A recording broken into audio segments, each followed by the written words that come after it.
I've always regarded commercials, in the entire time I've been doing commercials, I've always thought of them, because I didn't come from advertising. I came from BBC.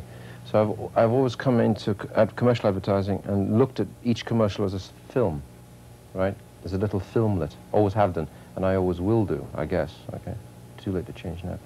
But I looked at it from a point of view, the first idea was dealing with the look of the thing.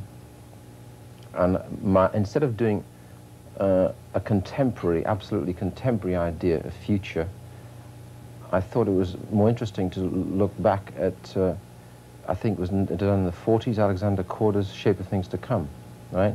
And I thought that, to me, if you take those interiors, which are slightly decadent looking, even though with all their gloss and all their kind of, what was then marvelous architecture and now looks archaic as architecture, I thought that was an interesting look. Oh, well, what was your reaction when you first saw the board? The board, I thought, one of two things.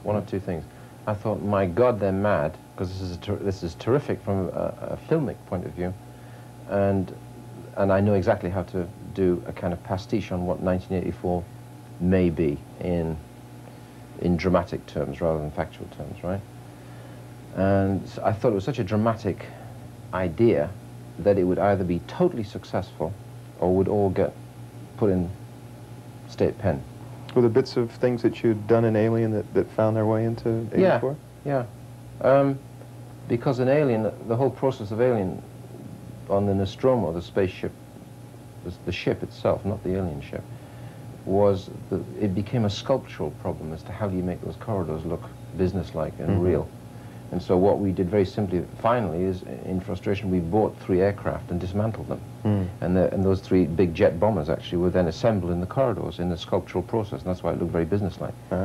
Now, those 2 big blank walls at the back of the main auditorium in 1984, we hauled in those huge 747 engines and just hung them on the wall. And they looked like, what did they look like? I don't know, they looked like ducts. Air conditioning ducts, yes. Yeah, right, some kind of industrial something or other. Yeah, so that is to me what I call good dramatic bullshit. Did you have any thoughts on the girl that, as you looked at the board, what sort of person that would be? Let's start there and work back to the... Yeah, no, you know, as you remember, one of the main problems was actually, funny enough, finding a girl who could throw a hammer and look businesslike. And so that immediately narrowed down the field, apart from the fact she had to look great. It narrowed down the field, I think, almost immediately to athletes, because we went through the whole process of having, you know, models come in and actresses come in. Those Hyde Park days of... The Hyde Park days of casting, which was actually very pleasant. But we finally narrowed it down to actually seeing athletes, discus throwers, hammer throwers, and she really was, I think, out of everybody we saw, was really the only one, you know, who looked right and could handle herself. How about the skinheads? One of their trademarks seems to be, it's like a combination of almost like a punk look.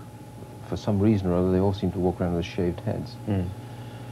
And so we organized one of these rather frightening casting sessions where there were about 300 or 400 youths. And I was surprised how elderly some of them were with these. I thought it was tended to be a kind of youth movement, but it's not at all. I think we had 3 generations. That Absolutely, And we chose 150 skinheads out of that group. How about Big Brother? Big Brother, at first, well, when we got into the process of where would the speech come from, right? Because the speech wasn't really written up. Correct. Yeah. And I think it worked out very well. It's a great speech. Where did it come from? Steve Hayden manufactured that. Yeah. It's terrific. And because what we discussed at that point is why not have up the image of Karl Marx, which I guess is what 1984 is vaguely focusing on. And so that was the first idea. So the brief to the casting director was just that. And so the notion at stage was to get somebody with pale, I think Marx had pale red hair, didn't he? Yes. Faded red hair and a little goatee beard. I thought of going to that extent, but then when I actually saw the guy who came in, he was enough. He's interesting enough. He was given manic enough performance. If you'd have had to double the budget on this one, what would you have done differently? Triple the budget.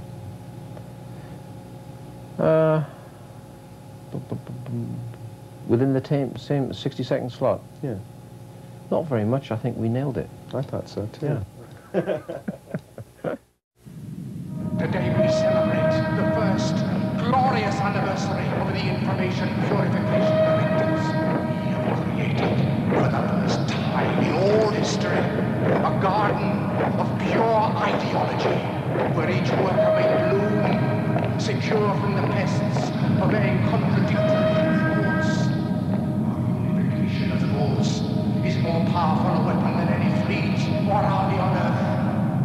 We are one people, with one will, one resolve, one cause. Our enemies shall talk themselves to death, and we will bury them with their own confusion.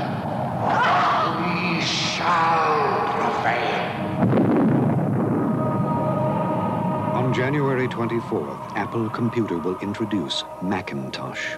And you'll see why 1984 won't be like 1984.